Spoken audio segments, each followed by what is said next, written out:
Now student exercise 9.6। तो student इस exercise में हमें लीनियर डिफरेंशियल इक्वेशन स्टडी करना है। क्लियर? तो if this form dy upon dx plus py is equal to 2 or dx upon dy plus px is equal to 2। Clear? ऐसे दोनों form में अगर कोई डिफरेंशियल इक्वेशन दिया गया है, दोनों में से कोई भी एक फॉर्म, तो then this is called linear differential equation. Well, but here this is differentiate with respect to x. So here p and q are constant. P and q are function of x. मतलब जब x के respect में integration differentiation किया गया है तो p और q constant भी हो सकते हैं या x के रेस्पेक्ट में कोई फंक्शन हो सकते हैं। But if write here dx upon dy plus pq is equal to px is equal to q, then here p and q are constant are function of y। ये जिसके respect में differentiation किया गया है उसी के रेस्पेक्ट यानी उसी के वेरिएबल का वो फंक्शन हो सकता है। क्लियर? अब स्टूडेंट इसका सॉल्यूशन क्या होता है, ये जैसे डिफरेंशियल लीनियर डिफरेंशियल इक्वेशन दिया तो उसका सॉल्यूशन कैसे लिखते हैं वो देखते हैं।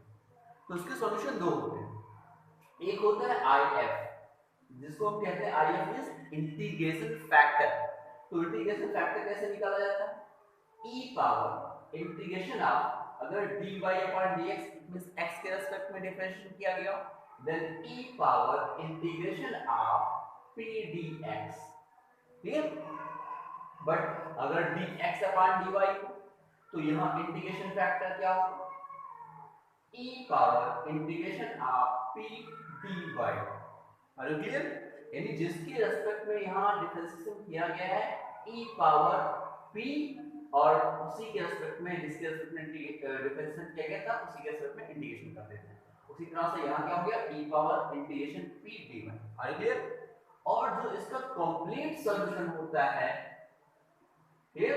दो तरह के इसके सॉल्यूशन होते हैं, एक IF हो गया इंटीग्रेशन फैक्टर हो गया, दूसरा जो इसका कंप्लीट सॉल्यूशन होता है उसका उसको हम कैसे लिखते हैं y here into IF is equal to integration q into IF and here dx and plus c। यानी जिसके रेस्पेक्ट में यहाँ डिफरेंशिएशन किया गया है उसका अपोजिट वेरिएबल इनटू IF मतलब integration factor is equal to integration of q and IF और जिसके रेस्पेक्ट में डिफरेंशिएशन किया गया उसके रेस्पेक्ट में इंटीग्रेशन प्लस। सेम उसी तरह से यहाँ क्या करेंगे स्टूडेंट, आइए तो और जो कंप्लीट सॉल्यूशन होगा CS मतलब वही कंप्लीट सॉल्यूशन। क्लियर? वो क्या होगा, यहाँ किस रेस्पेक्ट में इंटीग्रेशन डिफरेंशिएशन किया गया था y, तो हम उसके अपोजिट वेरिएबल लिखते हैं x into IF and integration of q into IF। Okay? And here किसके रेस्पेक्ट में डिफरेंशिएशन किया गया y के, then here dy and plus c। Okay? तो आइए हम देखते हैं question number first. Okay? Question number first हम चेक कर लेते हैं, एक क्वेश्चन सॉल्व करके देखते हैं। तो question number first here dy upon dx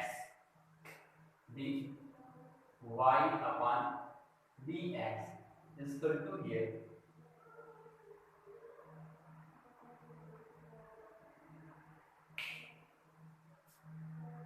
x plus 2y is equal to sin x। Clear? अब हम check this equation, this is differential linear differential equation form because here dy dx plus 2y sin x। तो हम क्या करते हैं, दो differential equation मेरे पास था, एक ये था और दूसरा ये, चेक कर लेते हैं dy upon dx, so this form। Clear? So this is first and right here we know that dy upon dx plus py is equal to here q, this is second। Compare first and second। Clear?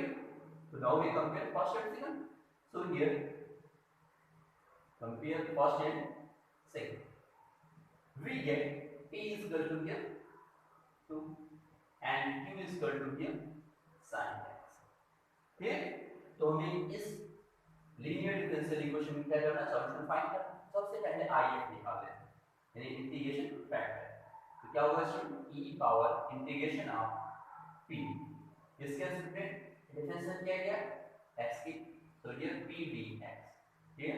तो e integration p की value क्या थी q, तो q constant है उसको बाहर कर दिया, राइट हियर dx, तो dx का इंटीग्रेशन क्या होगा x, so here e power 2x, okay। now solution of this differential equation, यानी कंप्लीट सॉल्यूशन को कह सकते हैं, इसके दो सॉल्यूशन होते हैं, एक इंटीग्रेशन फैक्टर होता है और दूसरा कंप्लीट सॉल्यूशन होता है। नाउ कंप्लीट सॉल्यूशन ये of linear differential equation y, तो क्या लिखते हैं y into if, फॉर्मूला ये आपको मैंने बताया, and integration here q into if dx plus c, y if means e power 2x is equal to q, q means student sin x and if means e power 2x and dx plus c। Student अब इसका जो integration होगा ये आप खुद से करेंगे, ये डायरेक्ट सॉल्यूशन आपको बताऊंगा, आइडेंट के अकॉर्डिंग इसको करेंगे, ILATE ident, inverse, logarithm, algebra, trigonometry and exponential, इसके अकॉर्डिंग ट्रिग्नोमेट्री पहले आता है, तो this is first and this is second, यानी बाय पार्ट एक मेथड आपको मैंने बताया इंटीग्रेशन में, तो आप इंटीग्रेशन में जाइए और बाय पार्ट मेथड चेक करिए और उसके अकॉर्डिंग इसको सॉल्व करिए। तो इसकी जो सॉल्यूशन आएगा स्टूडेंट, मैं डायरेक्ट सॉल्यूशन लिख रहा हूं, आप आइडेंट के अकॉर्डिंग बाय पार्ट आप करेंगे, बाय पार्ट में देख लीजिए क्या होता है, उसके बाद कर लीजिए। So here it means sin x e power 2x dx, जब इसको I इक्वल मान पे करेंगे, ठीक, तो जब इसको सॉल्व करेंगे स्टूडेंट, तो जो सॉल्यूशन आएगा वो डायरेक्टली मैं लिख रहा हूं 1/5 and 2 sin x and minus cos x and e power 2x, it means इसका जो होगा बाय पार्ट करेंगे, आपका डायरेक्टली सॉल्यूशन आएगा जो मैंने लिख दिया, आप यहां सॉल्व करेंगे, ओके, कैसे आता है वो आप सॉल्व करेंगे बाय पार्ट। तो इट मींस डायरेक्टली मैंने इसकी वैल्यू का यहां हम यूज कर देखो क्या आ गया student, y into e power 2x, इसको मैंने सॉल्व नहीं किया, डायरेक्ट सॉल्यूशन लिखा 1/5 2 sin x minus cos x and here e power 2x plus c, clear, क्योंकि इसकी वैल्यू मैंने यहां यूज कर दी, क्लियर सॉल्यूशन। तो it means e power 2x हम क्या करते हैं मल्टीप्लाई करते हैं, यही सॉल्यूशन पे लिख सकते हैं, r y e power 2x e power 2x, तो e पावर 2x से मैंने मल्टीप्लाई कर दिया, तो यहां और यहां कैंसिल हो गया, डिवाइड कर, सॉरी डिवाइड कर, तो then here 1/5 2 sin x minus cos x e power 2x से डिवाइड कर दिया, दोनों चीजें cancel, and c upon e power 2x, क्योंकि हर जगह डिवाइड करेंगे तो कैंसिल होते। अब e पावर 2x को जब हम न्यूमरेटर में ले जाएंगे तो क्या लिखेंगे -2x, तो इट मींस इसको हम यहां ले जाकर के, यानी जब यहां ले जाएंगे तो लिख सकते हैं y = 1/5 and 2 sin x cos x plus c e power -2x, okay.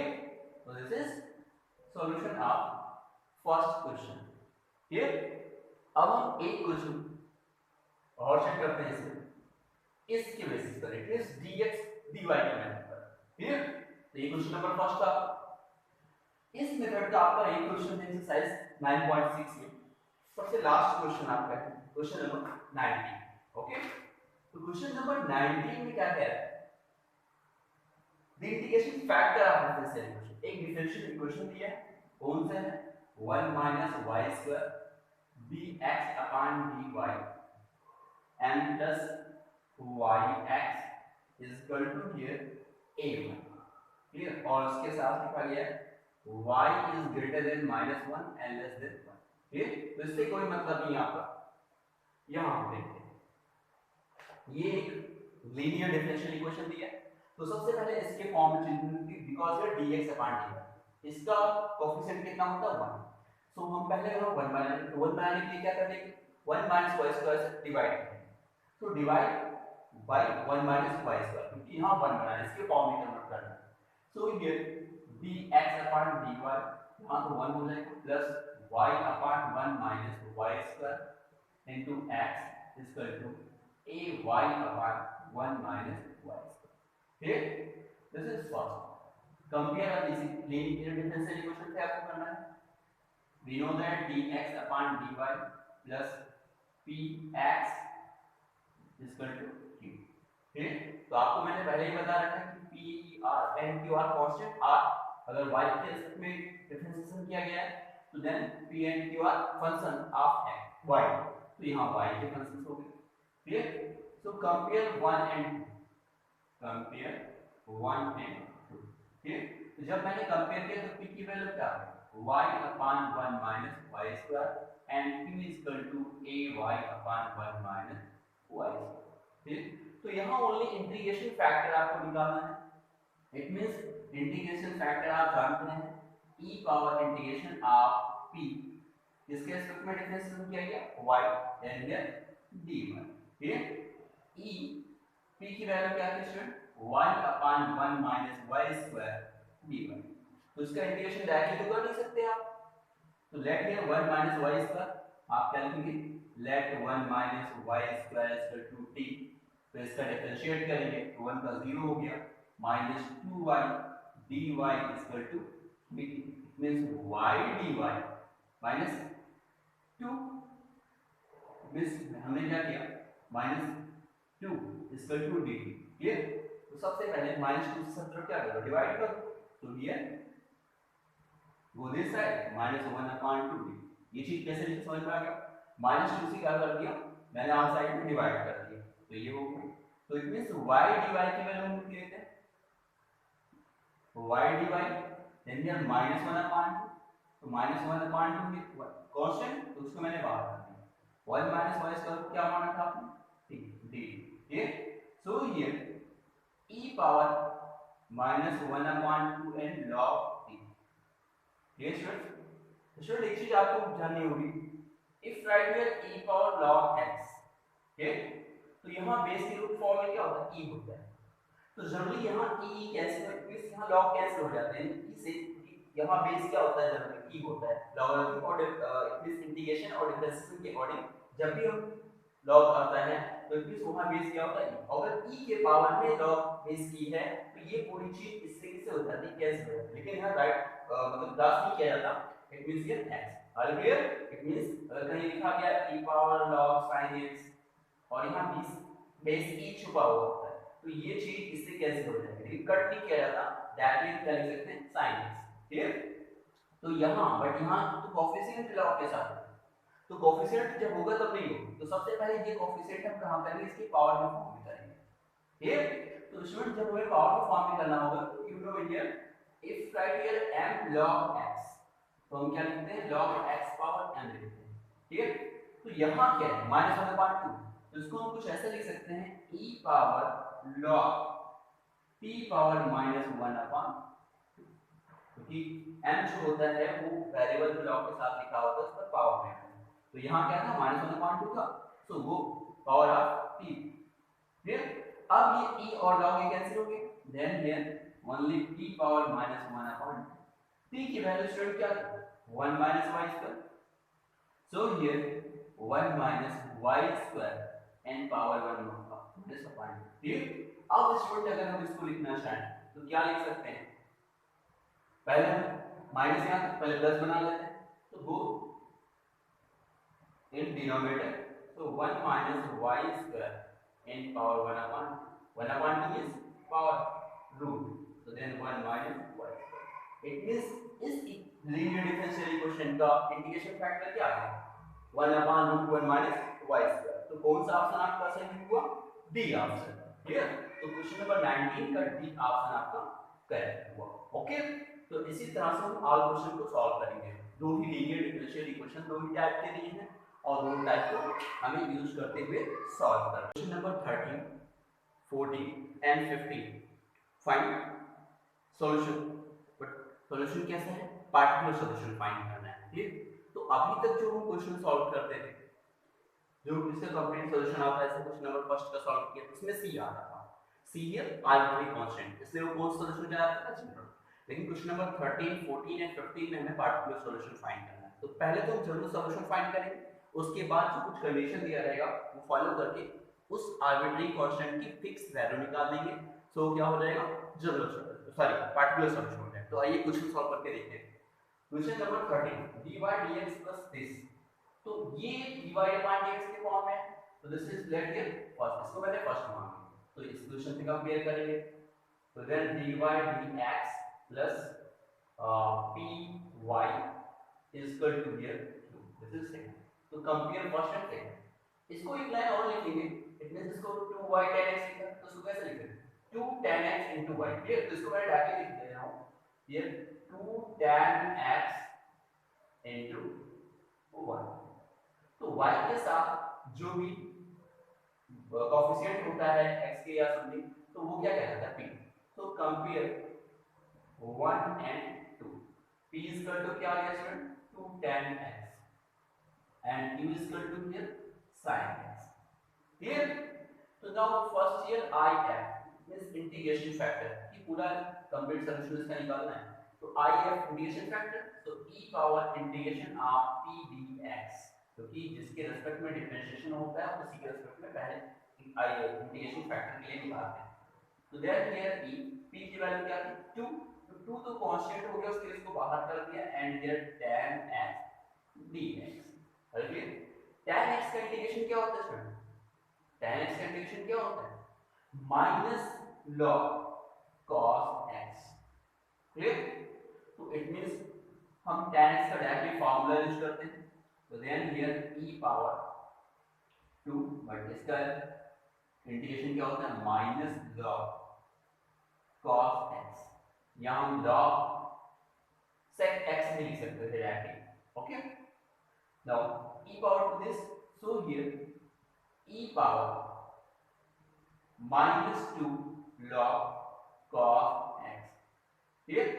Student अभी मैंने एक क्वेश्चन बताया आपको 19, तो ये -2 था, तो -2 यहाँ log के फॉर्म में पावर में हो जाता है, क्योंकि जानते हैं m log x देन log x पावर m, क्योंकि ये अभी कैंसिल नहीं कर सकते, यहाँ बेस की छुपा होता है, तो -2 को जब इस रूल को यूज करेंगे यहाँ, तो ये देख सकते हैं e पावर log cos x का whole power -2, clear. There base की यहाँ छुपा होता है, क्योंकि log कैसे आ रहा है इंटीग्रेशन करने पर है, तो ये और ये पूरा log कैंसिल हो जाएगा, it means right here cos x power -2, okay. तो then here cos x -2, it means 1 upon cos square x, clear. तो cos स्क्वायर x डिनोमिनेटर में ले जाएंगे तो क्या बन जाएगा sec स्क्वायर x, और हम डायरेक्टली यही log sec x लिख करके डायरेक्टली ही कर सकते थे, क्योंकि दो tan x के दो इंटीग्रेशन होते हैं, दो सॉल्यूशन होते हैं इंटीग्रेशन के, एक तो होता है माइनस log cos x या log sec x, तो sec x रख करके डायरेक्टली यूज कर सकते हैं, ये क्या होगा इंटीग्रेशन फैक्टर होगा। अब हमें cf निकालना है, क्लियर। तो cf जो आएगा इट मींस कंप्लीट सॉल्यूशन आएगा, सॉरी कंप्लीट सॉल्यूशन जो आएगा, तो यहाँ y की x के रिस्पेक्ट में इंटीग्रेशन था, सो y if ये फार्मूला हम यूज करेंगे, and integration of q i f and dx plus c, if की वैल्यू क्या थी sec square x is equal to here q means sin x and sec square x dx plus c। Student इसको हम change कर लेते हैं, sin x और sec square x को क्या लिख सकते हैं हम यहाँ डायरेक्टली थोड़ा अलग से सॉल्व कर लेते हैं, तो देन ये sin x sec square x को 1 upon cos square x, it means here sin x upon cos x into 1 upon cos x, तो ये क्या बन गया tan x into sec x, ये आपने अलग से सॉल्व कर लिया, यानी इस पूरे sin x और sec square x को सॉल्व करने में क्या है tan x है, तो उसकी वैल्यू यहाँ पुट कर लेते हैं, सॉल्व कैसे किया समझ में आ गया, मैं डायरेक्टली यूज कर रहा हूँ y sec square x is equal to here integration of, ये चीज मैंने सॉल्व किए यहाँ, here sec x into tan x dx plus c, तो sec x tan x का इंटीग्रेशन क्या होता है, ये किसका डिफरेंशिएशन है, ये sec x का, tan से इसका डिफरेंशिएशन करते हैं तब sec x into tan x मिलता है, तो इट मींस इसका इंटीग्रेशन जो होगा वो क्या होगा sec x होगा, सो इट मींस सॉल्यूशन इसका जो होगा y sec square x is equal to क्या होगा इसका ओनली sec x, तो इसे रिप्लेस कर दे रहे हैं sec x plus सी। ये हो गया आपका कंप्लीट सॉल्यूशन। लेकिन ये जनरल सॉल्यूशन हुआ इसमें, कैसा हुआ? General solution. अब हमें कौन सी वैल्यू यूज करनी है? y equal to 0 and x equal to pi by 3 इसमें यूज करनी है, क्योंकि हमें कैसा सॉल्यूशन देना है? पार्टिकुलर सॉल्यूशन देना है। ठीक, तो नाउ अब हम इस क्वेश्चन नंबर एक में से जो क्वेश्चन हमने सॉल्यूशन फाइंड किया है, जनरल सॉल्यूशन है, c की वैल्यू निकालनी है। तो use here y equal to 0 and x equal to pi by 3। तो y इक्वल टू जैसे ही 0 पुट करेंगे तो पूरा 0 हो गया, sec pi by 3 and plus c sec pi by 2, it means sec 60 degree. तो cos 60 डिग्री की वैल्यू कितनी होती है? 1, तो उसका जस्ट रेसिप्रोकल यानी 2। तो sec pi by 3 की वैल्यू कितनी हो जाएगी स्टूडेंट? ओनली 2। तो 0 is equal to 2 plus c, it means c is equal to minus 2। अब c की वैल्यू कहाँ यूज करेंगे? थर्ड। तो using value of c in third. क्यों? क्योंकि जो c particular solution arbitrary constant था उसी को हमें एकदम फिक्स नंबर में कन्वर्ट करना है। तो then here y sec square x equal to sec x plus c equal to here -2। Clear? तो this is particular solution of given linear differential equation. तो वैसे आपको 14 15 सॉल्व करना है। अब आप एक्सरसाइज 9.6 फिनिश कर सकते हैं।